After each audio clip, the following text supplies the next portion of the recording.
When I was little, there was not a single thing on this earth that could dissuade me from wanting a pet fish. I'd beg my parents almost on the daily. I even told them that I'd pet them, hug them, and walk them all the time. Obviously, I didn't know a lot about fish. But finally, the day came when all my begging paid off. I, of course, wanted to take care of my new precious pets and show them the world. So I really did decide to take my fish for a walk. I genuinely didn't think fish had to be in water all the time, and when I told my parents I'd walk my fish, of course they thought I was just kidding. But small little me reached up onto the counter, grabbed the tank, and dropped it on my mom's favorite carpet.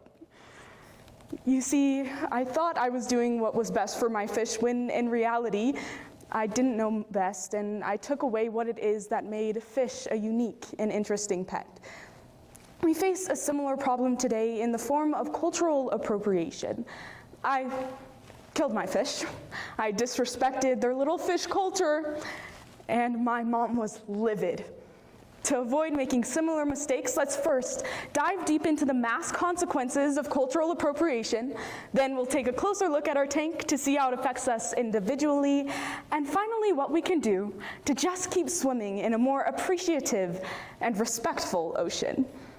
Culture itself can be viewed as a vast ocean with multitudes of ecosystems that each thrive on their own experiences, needs, and interactions. Appropriation seeks to take some of these elements and put them in a different ecosystem, which really never works out for either of them. This displacement of elements can be seen everywhere. I mean, think about the biggest sport in America, football. The NFL is one of the most commercial examples of appropriation, from the Chiefs to the Commanders, which used to be the Redskins, and the Bills. The Bills are a great example of how we're often unaware of when we're appropriating culture. Journalist Justin Salisbury tells us that the Buffalo Bill name comes from Buffalo Bill Cody, who was praised for killing Native Americans. This name that's tied to despicable exploitation and murder in one culture has been printed on almost anything you can wear by another. By advertising these team names, we validate the use of disrespectful brands and in the process, take away from the intense cultural significance that exists outside of our own sphere. This is not just the case in athletics. Music has also been a breeding ground for appropriation. Many of the people we hold as cultural and musical icons used or at least were beneficiaries of appropriation. 1950s sensation, the king of rock and roll, Elvis, is an icon. Not only because he was a great musician, but also because of those unique capes. But what's hidden behind the sunglasses and fame and money is that he used African American gospel in his greatest hits and never gave credit to the black writers. Elvis wasn't the only one. I mean, Katy Perry wore a traditional kimono to the 2013 Music Awards, and Adriano Celentano, he's a beloved Italian singer, said that he was inspired by American music and everything Americans did. But this inspired him to write an Italian song that had English lyrics, but Italians loved it. The lyrics go something like, "In the camino caius, no buy for love so up geist." Oh, I don't know if you guys caught it, but that's not English. As much as it sounds like the Gen Z slang that'd be blasting in my AirPods, Celentano wrote the song and it's complete gibberish, meant to sound like American English, just to prove that Italians would like any American song. He proved it. In some cases, such as this one, appropriation isn't super harmful, but it does misrepresent culture and the people that exist within it. Because I don't know about you guys, but I don't know what so op-geist means. Appropriation of culture, whether it be in sports or in music, changes society. And much like the fish flopping around on my mom's rug, appropriation of culture does not just change society, but entertainment, music, and nonsensical Italian singers are pretty easy to spot. Although these are the most visible examples of appropriation, they are far from the most insidious.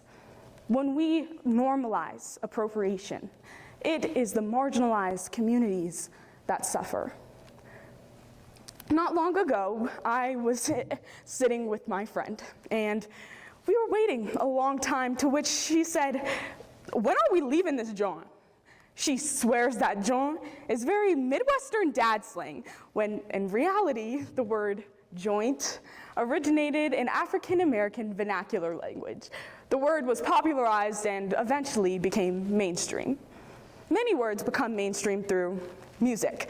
This December, I was ecstatic when my elf on the shelf came with his new friend, Snoop on the Stoop.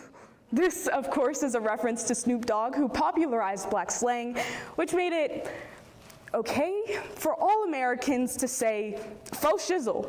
Well, maybe not all.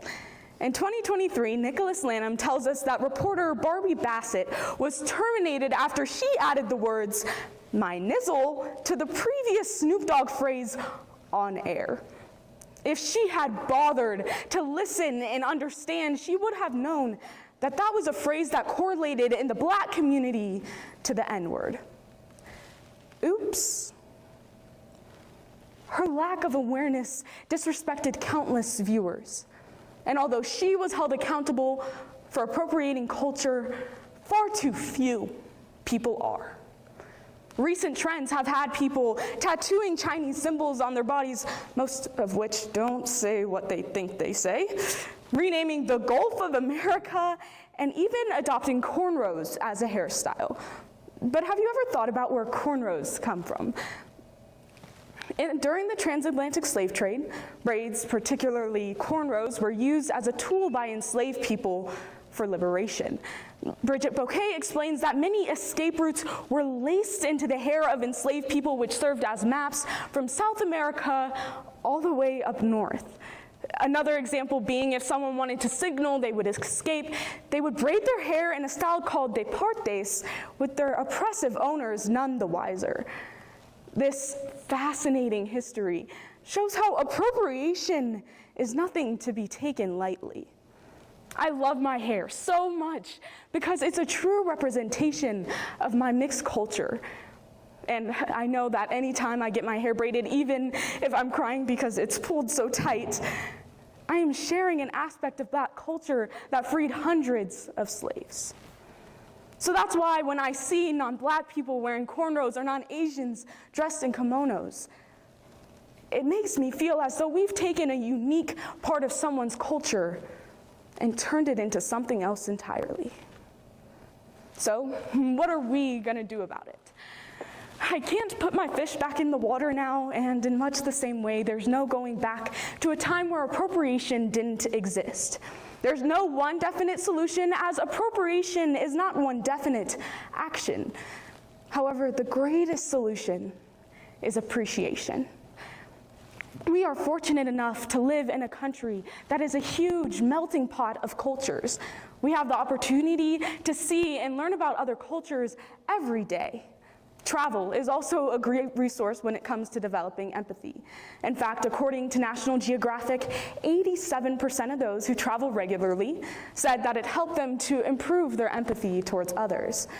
This is amazing, and it's true that we learn and become more empathetic towards others by seeing the traditions that are special to them. If we don't know the traditions that are special to others, we might ultimately be hurtful, even if that's not our intention. Culture is also meant to be shared. We must share our own culture so that we can educate each other. Cultural appropriation stops with you.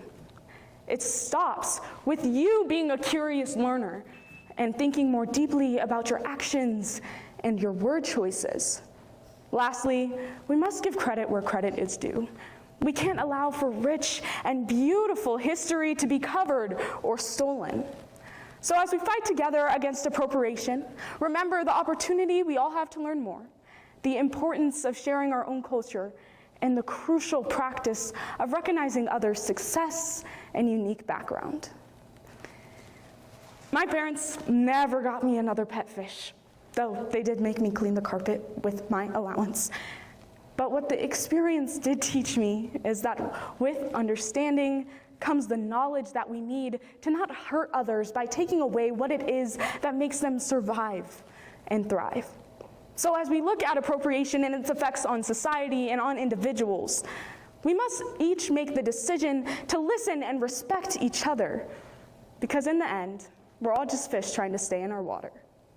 Thank you.